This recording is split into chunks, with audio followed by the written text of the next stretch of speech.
plus haut que le bord, c'est ici et maintenant. Et c'est une bonne gauche dans tes oreilles, comme d'habitude. Vous nous retrouvez donc un jeudi sur 2 à 17h sur les ondes de Campus FM, mais également le vendredi de la semaine d'après à midi. Hein, vous voyez. Pardon, excusez-moi. Et après... également sur notre site www.papluhaut.com et également sur Radio Papluhaut, ça c'est sur YouTube, hein, vous connaissez la manœuvre.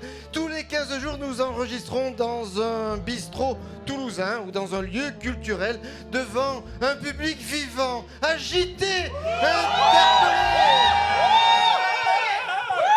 Ah, et en super forme ce soir. Un rendez-vous où l'info, l'actu, les faits de société, l'économie, la politique, la géopolitique seront décortiqués, expertisés avec la plus grande liberté, de l'humeur, de l'humour, des coups de gueule, de l'irrévérence, bref, de la subjectivité. C'est comme... Pas plus haut que le bord, c'est ici et maintenant, et c'est aussi de la musique en live ce soir avec La Belle et le Stupide. S'il n'y a pas de race, il faut donc supprimer les subventions aux associations antiracistes. Nadine Morano, oui. Si elle n'existait pas, celle-là, faudrait l'inventer. Ou pas. Bon, moi en fait, j'y comprends rien. C'est vrai ça, à l'UMP, enfin, les Républicains, on n'arrête pas de claironner partout que la justice est laxiste, que Taubira veut relâcher tous les récidivistes. Ouais, mais... Nadine Morano, c'est quand même pas une récidiviste celle-là? Parce qu'elle n'en est pas à son premier coup d'essai. Hein. Alors si on poursuit le raisonnement de Nadine Morano, on pourrait dire un truc dans le genre qu'il faudrait subventionner les racistes pour les aider à récupérer le mot race volé par les antiracistes. Ah, ouais, ah non, parce que... non mais c'est vrai quoi. Bon, enfin, ils ont raison les Républicains, que fait la justice, hein? Vous savez, Morano... c'est l'imbécile nécessaire des Républicains. Bon, elle a des circonstances atténuantes. Figurez-vous qu'elle a gardé intact son cerveau reptilien, celui qui est apparu chez les poissons il y a près de 500 millions d'années.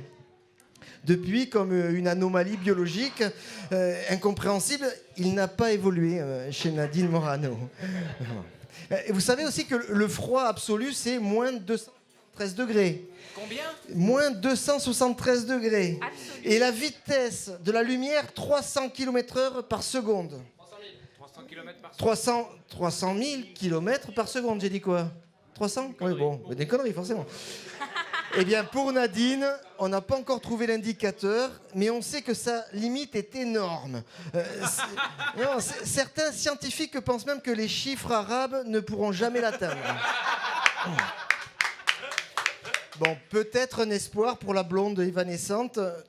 Selon une étude très sérieuse menée par des chercheurs de l'université de Stanford, le contact avec la nature serait à même d'influer positivement sur notre cerveau, en modifiant le flux sanguin dans le cortex préfrontal.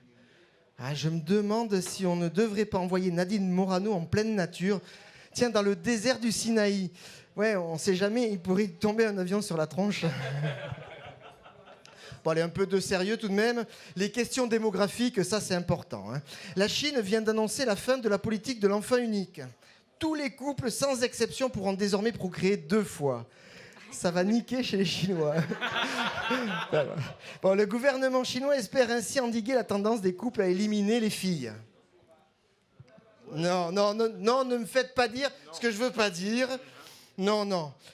Si j'osais quand même, je ferais bien une blague sexiste. Non, mais si, une. Non, mais pour Nadine, quoi. Non, c'est pas bien. Non, soyons sérieux. Bon, il se passe un truc incroyable à la Poste. L'entreprise devenue ultralibérale, sans qu'on s'en rende compte, hein, vient de racheter une start-up de livraison rapide de repas à domicile. Donc maintenant, les facteurs sont livreurs de pizza. Ah, c'est pas beau l'évolution des qualifications à la Poste. Hein. Bon, là j'ai rien trouvé sur Nadine. Hein. La Poste, ça m'a pas inspiré. Hein. Bon, allez, la dernière pour le fun. Alors, en plein conflit social mettant en jeu la suppression des 2900 emplois, le groupe Air France KLM annonce un bénéfice net qui s'est envolé à 480 millions d'euros au 3e trimestre. contre 86 un an plus tôt. Ah ouais, ils sont passés de 86 millions à 480. Ouais, le PDG Alexandre de Juniac est très content, mais il ne faut pas s'emballer les gars. Hein, c'est la crise et les salariés doivent encore se serrer la ceinture. Hein. Et là, prévoyant, il paraît qu'il a commandé tout un stock de chemises résistantes pour ses DRH. Sait-on jamais.